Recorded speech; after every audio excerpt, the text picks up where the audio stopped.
Hello, hello, hello. Welcome back to Arts Respond. It's been a minute, but I like grew a human, pushed them out of my body, so that's cool. I am so excited to be back and talking to artists. I'm your host, Lucy Gellman. If you don't know who I am, or if you needed a refresher because I've been off these airways for so long, shout out to Harry Droz, who is running the magic behind the scenes, and the artist Ionne, who is welcoming us back into this radio low power arts landscape on this beautiful Friday afternoon. If you're listening live, if you're not listening live, I have no responsibility over what the weather is when you're listening, but the sun is shining. And that feels like the right entry into talking about Ionne's new EP, Right Foot Front, which is a sonic tribute to skateboarding culture. I'm excited to just hop into this, to talk to you about it today, and to talk about skateboarding, which I feel like is it's been cool for a really long time, but I think I caught on to the fact that one, it was really cool, and two, there is a New Haven scene, which isn't something I realized until about 3 or 4 years ago, until I started connecting with folks. So let's hop right in. Ionne, first of all, you've been on these airwaves before, but for folks who don't know you, I'm wondering if you can just provide a really quick grounding for listeners so they know who you are. Sure. So I am a New Haven-based electronic music artist in the genre that is broadly sort of known, accepted as electronica. My work tends to run the gamut from sort of the kind of down-tempo and more ambient stuff, like the track From Afar that opened today's episode, to much quirkier techno-inspired material, to even some more pop sounding material. So I think it's kind of wherever the inspiration strikes, however it comes to me, is kind of how it's rendered. But there's generally a very largely electronic component. I mean, although I was sort of classically trained with acoustical instruments, the electronic piece was something that sort of appealed to me and came more naturally, and that's where I've been. But I really love living here in New Haven. I relocated to New Haven in January of 2020. So 3 months before the world changed as we know it, and have really enjoyed the experience of what I now feel like is kind of really getting to know New Haven, and perhaps even the cultures in New Haven. Like, every sort of environment has this sort of culture that you're introduced to, but then there's these layers as you begin to peel them back. And I think skateboarding and what this project is about was one of those revelations for me. So so hopefully that's helpful. And I want to ask about, before we get into Right Foot Front, I want to ask about how you sort of connected with the city skateboarding scene. So you work in your other life, right? That's right. Yeah. For an institution where you are close to Beinecke Plaza, which is one of the spots skateboarders really love, even though technically they're not allowed to do it. But of course, we know in skateboarding culture, if it's not a sanctioned space, that makes it like that much more sexy, right? Yes. Because So part of the allure is using spaces that aren't specifically for skateboarding, although we do have spaces for skateboarding in New Haven. And so how did you connect with skateboarders right. in New Haven? Right. So, no secret, I do have another life. That other life is, in fact, working in an arts and culture administrative position at Yale. And so that was my first introduction, my initial introduction to the skateboarding scene, if you want to use that word, here in New Haven, was because I had a couple of colleagues. They were actually the first two colleagues that I met when I started my role at the university, who are very much immersed in the skateboarding scene. And at the time, as an extension of that, we were involved in a skateboarding project with the city of New Haven. And it was through my interactions with them and through our work on the project that I began to find these, what I like to call, or what I've begun to call transgenerational connections. For me, I think one of the more inspiring pieces, because for me it all sort of comes to me through music, and it was, one day taking a walk in Edgewood Park and watching a DJ set up there while the skateboarders were out skating, and hearing them put on drum and bass music, and it just was one of those sort of mind blowing or head scratching, maybe a little bit of both experiences, because I was thinking, wow, does this young generation here even know drum? It surprised me that they even knew that this was something that I knew from my days in the clubs in the 1990s. When I was in the club scene, and drum and bass, which comes out of jungle music, was hot in the UK. It came out of the UK in the 90s, and it just kind of surprised me that there's a whole generation that this has come back around to again, and they were really enjoying it.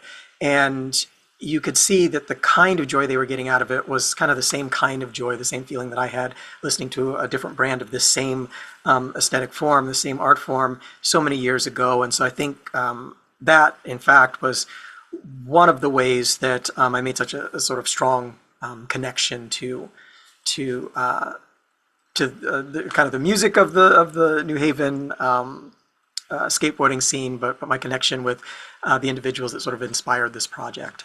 Yeah. Yeah, and who are some of those local folks? So, of course, you mentioned the project that you were working on, I believe Yes, in Scantlebury Park, that's right. which Yeah. is Steve Roberts, or Steve Skateboard Scoob, Roberts. as most people know him, or as That's I think right. some people know him and love him very, very deeply.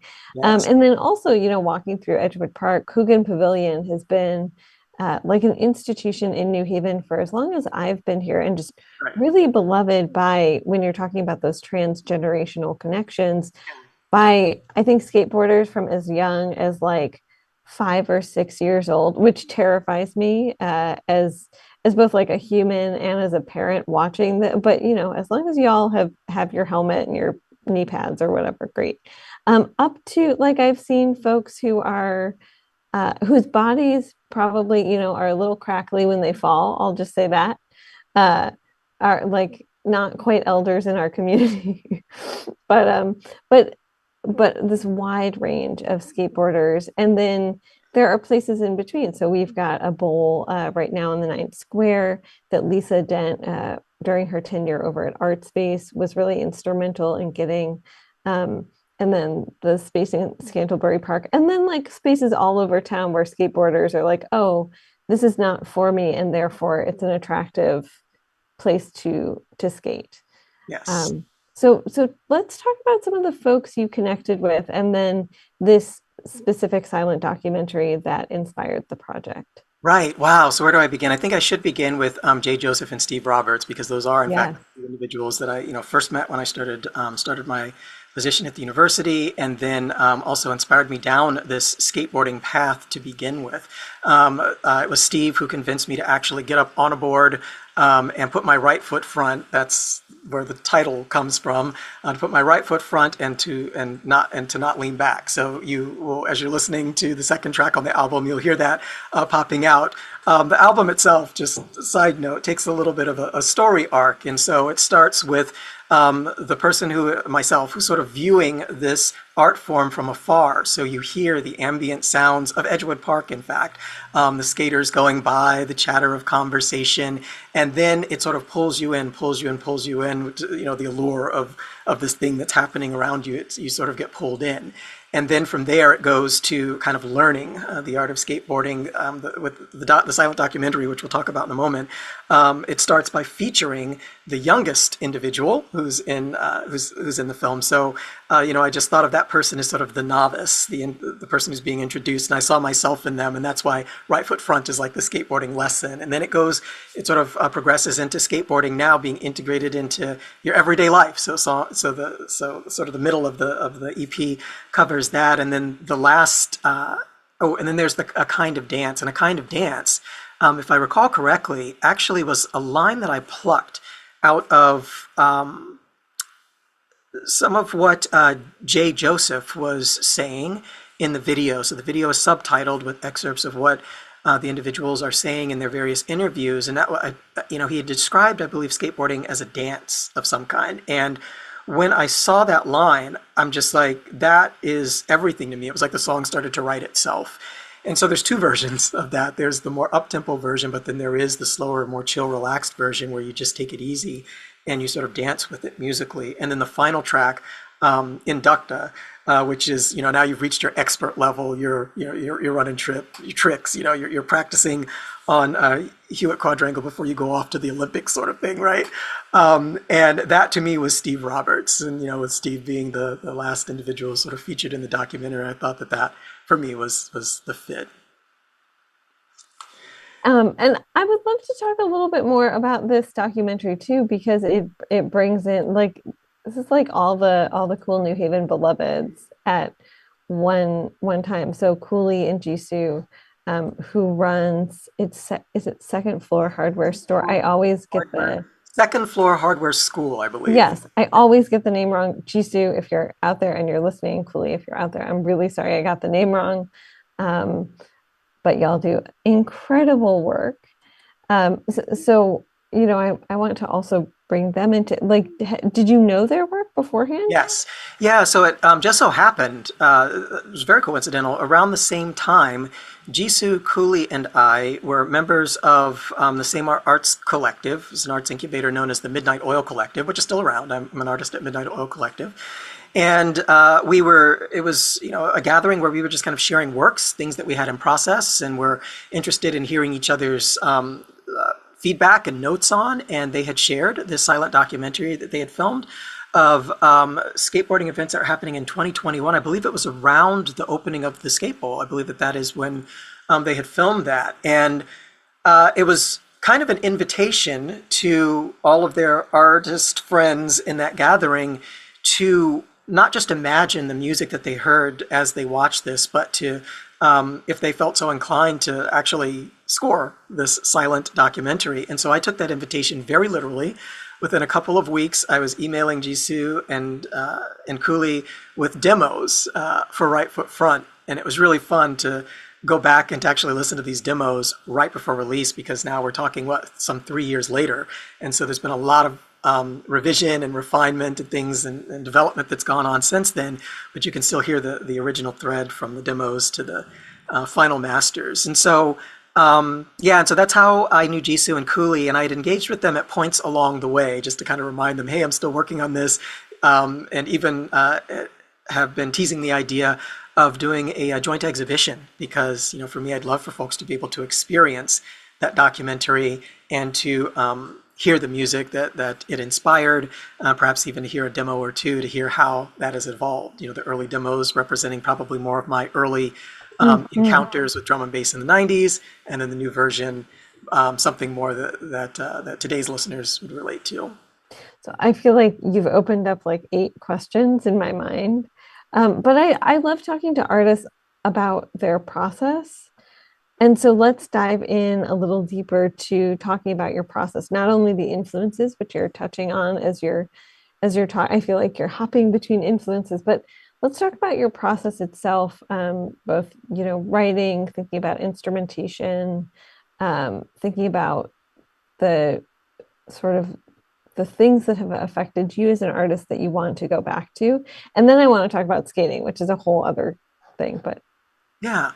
I appreciate that question because, there's for me, there's like a couple of ways to answer that when it comes around like the process of composing the work. One has to do with the message. So for me, the message piece is a very intentional process.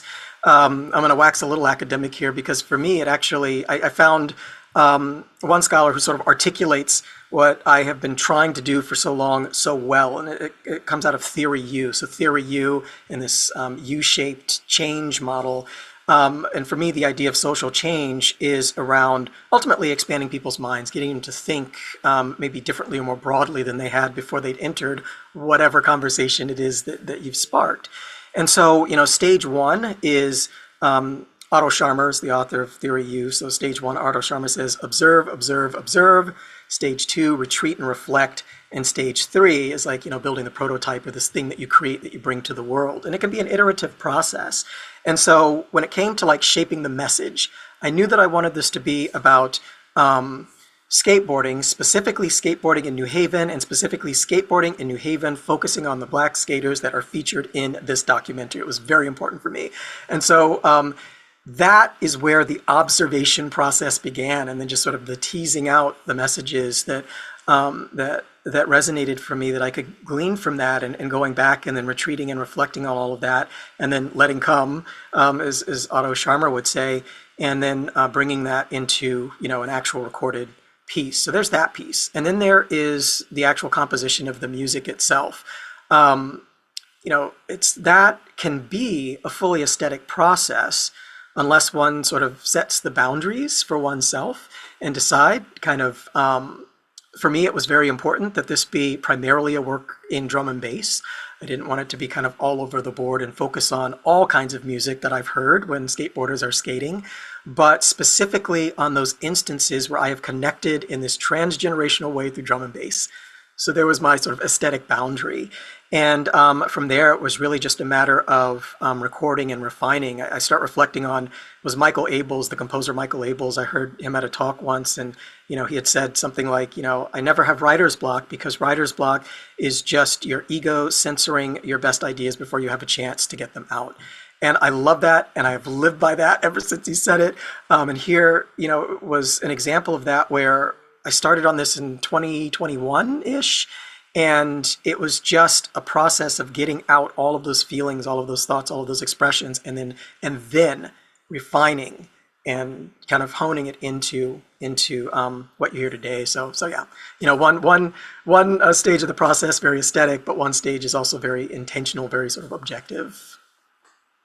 Yeah, I love that. And are you someone who also, like, where do you do your best thinking? Or is it all like everywhere? It's a little bit of everywhere.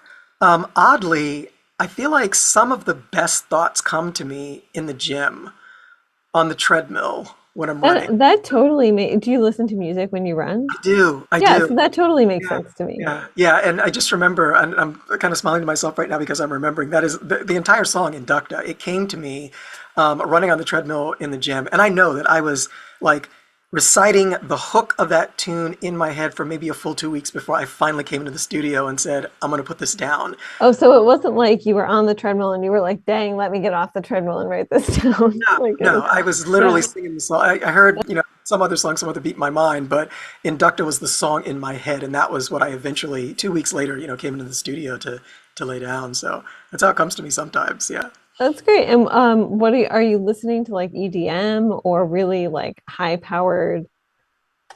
it's all over the place. Yeah. It's wherever I need my energy to be on that day. It can be, it can be what Above and Beyond's mix compilations are some of my favorites lately when I'm on the treadmill.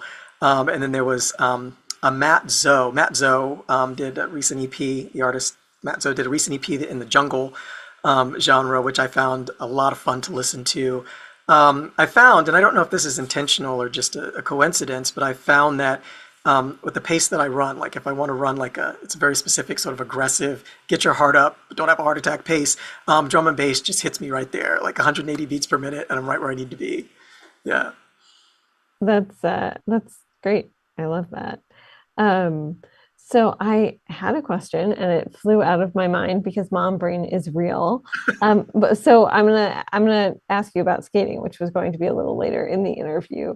I don't know if folks recognize the symbol or if they can see it on your shirt, but you are wearing a shirt for Plush Skate Shop, which of course is owned by Alexis Sablone, who is an Olympic level skateboarder who's from Connecticut. So we have, and also like the nicest human in the world, Ben Berkowitz, who y'all may know as the founder of See Click Fix, but who also is a skateboarder. He's often at Scantlebury Park if you walk by the park in the afternoons. He also is like an amazing dad and has three very sweet kids. And Trevor Thompson, who's based in Milford. So I saw that and I thought, oh my gosh, Plush. So you're like repping the local skate shop. Yes. And you mentioned that Steve got you on a skateboard, but also before we were on mic, you said, no, no, no, I don't skate. No. those things seem to contradict each other, sir. Not quite, not quite. So I had to explain this to another friend of mine. It's just kind of funny. So on the one hand, um, I loved the experience of being on a skateboard. On the other hand, a couple things happen. So I find this happens a lot. Whenever I latch on to something that I enjoy, but it could take me out of the studio for too much time, I enjoy it too much. I'm like, this is great. I need to get back to the studio. And so I found myself like getting back in the studio when I could have been out in the wonderful weather skateboarding. So that's the one thing. The other thing was I knew that for me, and I knew this going into the project, that it was more of a vicarious connection to skateboarding and to kind of and again, through the music, the joy of the drum and bass, the joy of skateboarding, the joy that I experience in with the friends that I've made in the skateboarding community, and really just hearing their stories and being able to see. And there's even a line in this, in one of the songs, I believe it's in Ducto, and it talks about, and through myself to be able to see that part of you, and that for me was kind of the experience. It was these really more of these empathetic connections where I could really see myself in, and hope that they could sort of see themselves in me. I think that because of how I maybe carry myself in my day-to-day life, maybe because of my other lives and where I work and where I associate, individuals may have a certain sort of view of me, and I know that I may be inclined to do the same thing. I see, the skateboarder in the baggy shirt and the distressed jeans and the sneakers, and maybe their board has scuffed up that bench that everybody thinks you should only sit on, or that ledge that does look like a pretty great ramp or a place to do a trick. When everybody else says that you shouldn't do that. And so you form your impressions without recognizing that there are maybe other ways of seeing, there are other ways of understanding. And so I think that for me was the most important piece. So no, I don't think that I would necessarily try to be a skateboarder. I'm sure I would enjoy skateboarding and might have an aptitude for it if I spent more time on a board. But my connection to skateboarding and was primarily through through the music, through the documentary, through this project. My connection with the friends, as opposed to me actually getting out there and trying to learn to ollie, or yeah. I mean, you've got time, right? I have, Not a ton of time because you're one of those people in the arts who lives a very full life, or like lives, multiple lives. yeah. Um, so for folks who maybe are just joining us on WNHHLP 103.5 FM New Haven, I am your host, Lucy Gellman. This is Arts Respond, a collaboration between WNHH and the Arts Council of Greater New Haven. And today we are back and talking to Ionne, who is a sonic artist who we're like, I was going to say pretty like Renaissance in your work, and talking about your new EP, Right Front Foot, a sonic tribute to skateboarding culture. And specifically, I also wanted to ask you about something you said, which is this is a nod and an acknowledgement of specifically the Black skateboarders in the New Haven or greater New Haven community. And I think when a lot of people hear the term skateboarding, they think about like white dudes in cargo pants. Mhm. And that for a long time, that was certainly my association. But in New Haven, we had like the the scene is not only run largely because um, I was going to say Black kids, but now they're young adults who grew up in the city, have stepped up to teach the next generation of skateboarders. I'm thinking about Steve, who runs a great organization called Push to Start with kids who are interested in skateboarding. But also, I would be remiss if I didn't shout out Johnny Brahan, who's over at the Devil's Gear, who's done some really, really cool collabs and has boards in his shop. Um, and he's collabed with Steve, with Lisa Dent, who's now at Mass Mocha, and also Lou Cox, who is like, I think for a lot of people, like New Haven skateboarding dad who runs Channel One Skate Shop. And so tell me specifically about that. And also, while we're talking about this, I have to mention Trey Moore, who has run now for 3 years the Seeing Sounds Festival in Edgewood Park, an integral part of which is skating culture. Thank you. So yes, that that introduces, I think, or maybe amplifies more distinctly the social change aspect of the project. So for me, it was very important. Again, when we talk about expanding or changing the ways that we think, being able to, view skateboarding through a much broader lens than perhaps we had, have been sort of conditioned to perceive it. Like you, Lucy, prior to even moving to New Haven, in my mind, skateboarding was a fun thing that predominantly white male teens did. And then coming to New Haven and being exposed to a predominantly black and brown skateboarding community was really exciting for me. It made my heart smile. I was like, wow, this sort of changes things. And then I thought back, even in my own life, and I'm like, how interesting, because my uncle, African American, when he was in his teens, loved skateboarding. But how interesting, even for myself, when we think of implicit biases, that was not where sort of I went when I thought of my basis, like when I think of like skateboarding, like my thoughts immediately went to something completely different, something completely um, different than what I think probably should have come more naturally to me. And so it was important for me then to really hone in on the stories that are featured in the documentary and to really amplify, maybe that aspect, this broader way of thinking about skating and about skateboarding.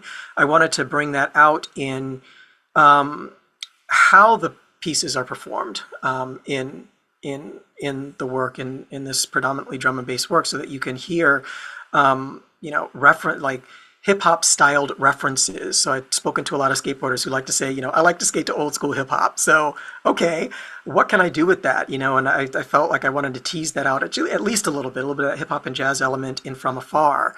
And then spoken word. Spoken word is such a popular art form here, at least in my encounters here in New Haven, that I had to find a way to bring that out. But there's even, and this was also a very intentional choice, there's even the rapper, preferably anonymous, who does the guest spot in the third track, in Right Foot Front, in the title track, who has a London accent. So he hails from the London area. And that was, for me, I wanted to find a black rapper from London to kind of give a nod to the origins of drum and bass culture and its intersection with this black New Haven skate culture. So yeah, so for me, that was the social change aspect of it, was really amplifying a form of skateboarding that I had not really reflected on growing up.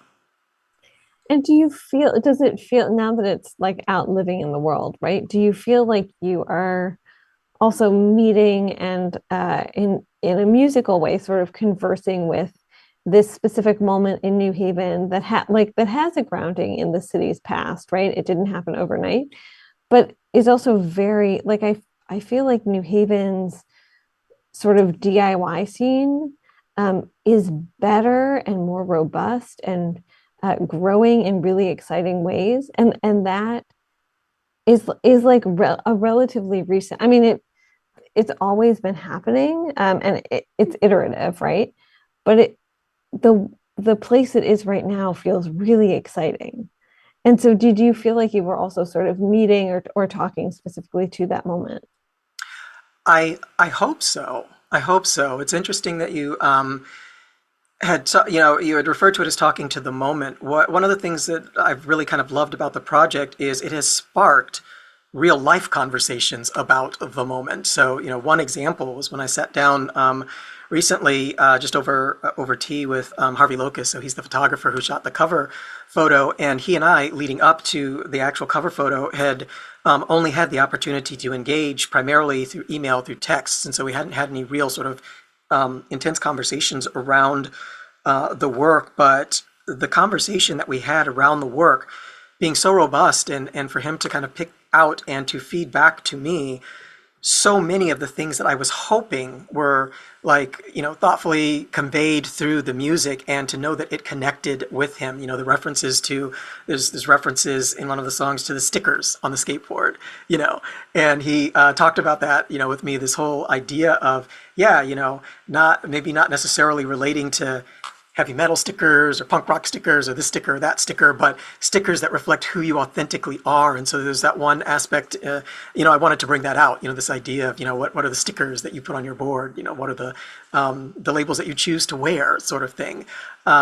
And just being able to have those deeper conversations, and so to know that the work, that sort of social change work again, is being done in that way. It's changing mindsets, it's sparking conversations.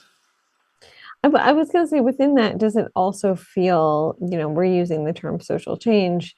Does it, now that it's living out in the world, and yes, shout out to Harvey Locus as well, who had like a one night pop up at Devil's Gear 2 years ago. And so that, again, thinking about how the DIY scene is growing really beautifully and very organically. Um, Shout out to him. But does it also feel like a reclamation now that it's out there? Because, you and I have talked before about dominant narrative, right? Versus the narratives that are pushed like pretty consistently still, unfortunately, in the country that Yeah. we live in to the margins. Um, and you're saying, no, no, no, I'm not going to do that. Yeah. Yeah, in a sense, it could be seen as a reclamation. In another sense, I might be inclined to question the us calling it a reclamation. I feel to some degree that it was always there. To reclaim it, I mean, suggests that maybe it was lost as opposed to it always being there and just never sort of being amplified or being, kind of exposed, having the spotlight shined on it in that way. For me to say that it was reclaimed suggests that maybe it wasn't, you know, living and thriving before, I reclaimed it. So I don't know that I want to take any sort of credit for reclaiming anything other than to say that, this was my revelation, in my own revelation through the music, and this was the result of my own retreating and reflecting. And if the result of that is that people begin to feel that this aspect of skateboarding culture has been reclaimed, then I'm very pleased then that it's had that effect. Yeah. You disappeared just for a moment because I'm not good at technology, but you're back. It's beautiful. I can see your face. So I always want to ask people, now that it's out, artists specifically, now that it's out in the world, what are your dreamy dreams for this EP? Ooh, my dreamy dreams for the CP. So I would love on a walk through Edgewood Park to hear that in the next drum and bass DJ. That would be so cool, right? No, I think maybe that's any musician's sort of dreamy dream, especially recording artists, is I to be able love to that. hear their music in the settings that inspired the music. So, that's my dreamy dream. It's Grammy would be nice, but Grammy dreams aside, to be able to hear the music in the environment that inspired it, I think would be the most wonderful thing. Yeah. And also I like to ask artists this question, especially people who wear so many hats, right? And it seems to me, at least from the outside, that you're just moving constantly, like through the world. And I feel in awe of people who do that because I move slowly, and sometimes it feels like my brain moves even more slowly than my body. And so also, how are you like caring for yourself and protecting your time? And do you also find like after making a work like this, do you go home and make more work, or do you need a moment to sort of gestate and rest? Yeah. So first of all, I'm going to start by saying I had a colleague joke with me just the other day that I have like 10 jobs. And I thought that was funny, but then I was also a little annoyed because to myself, there's really just two, and the two intersect. So there's a very close intersection between my work as in arts administration and my work as an artist, and that's kind of how I perceive it. And so maybe that's how I'm able to manage it. I also have sort of held on to the maxim. I heard this many years ago that one should manage one's energy and not one's time, and I really love that because I think that's right. Put the clock away and think about structuring your work, your life in ways where you are, exerting your energy or focusing your energy where you feel like your energy is best used, best served. And when you do that, or at least when I've done that, I've found that I've made so much more progress in a lot less time and have felt a lot less stressed sort of at the end of the thing. And then sort of that leads me to, I guess, the third part of your question, which was around whether I'm taking sort of breaks in between projects or whether it's just like one project after the next. My musical projects often overlap. So as you know, I had mentioned that I started Right Foot Front in 2021, but in 2022 released Fracture. I released the whole album, and then while I have been working on Right Foot Front, I've also been working on an album that is now slated for fall of 2025. So I do tend to kind of work that way where projects sort of flow and weave um, together. That's just kind of how it comes to me. I think that's partly because I don't really think of it as work in the same way, not work in the terms of exertion, but work in the terms of this thing that I just feel driven to do, or called to do, really. And so I love doing the music. I love making the work. There are sometimes intentionally, sometimes unintentionally breaks in between. I would say that for the past few weeks, I've definitely taken a pause. I haven't actually. Today is the first day in maybe a solid week that I've actually been down here in the studio. So the studio has been quiet, and that's been intentional for a couple of reasons. I've needed to focus very intently on the arts administration part of my life. And so, now that some significant priorities are sort of ticked off there, then I can return my attention to some of the more creative aspects that I've been working on. So, yeah. I love that. Well, before we wind down, Ine, I want folks to know where they can find you and where they can find your music. So give us all that good social media, how to find you, where to find you. So the best and easiest way is just to go to my website, and that's ione.com. IONNE.com. You'll find my social links listed there. You'll find links to all of my releases. All the good stuff is all in one place. And I always say, to folks, is there anything else that we did not touch on that you really want to share with we have a general listenership. Some people hear the words drum and bass and they're like, that's literally my jam, or they're skaters themselves. And some people have never thought about and will never in their lifetime get on a skateboard. So runs the gamut. Anything else that you want to share with our listeners? Yeah, so first and foremost, this is going all the way back to the beginning when you mentioned that I guess I have the honor of being the first guest on your show since you've come Yeah, back to the program. yeah, yeah, yeah. Congratulations. Oh, Congratulations. thank you for making it feel so good to be Yeah. back. Well, thank you. And then the second thing is I just want to um, acknowledge and thank everyone who inspired and had a hand, either directly or indirectly, in the right Foot Front project. These things I don't just sit in the studio and things come to me. I mean, it's the result of experiencing the world and experiencing art that your friends have made. So from Jisoo and Cooley to all of the individuals, Jay Joseph and Steve Roberts included, that are featured in the documentary, to the skaters that I've had casual conversations with or I've recorded, just doing their thing out in the skate park that has made its way into the ambient portion of the CD to make it feel more realistic. There's just, and the list goes on. There are so many people that, that were involved in the inspiration and bringing this project to fruition. And I have to, offer some gratitude for that as well. You're muted. I am. That's yeah. I was just saying I really love that. And that feels like a beautiful way to go into the weekend. Y'all listen to Right Foot Front from Ionne. You can find it at his website, which is very easy to remember, Ionne.com.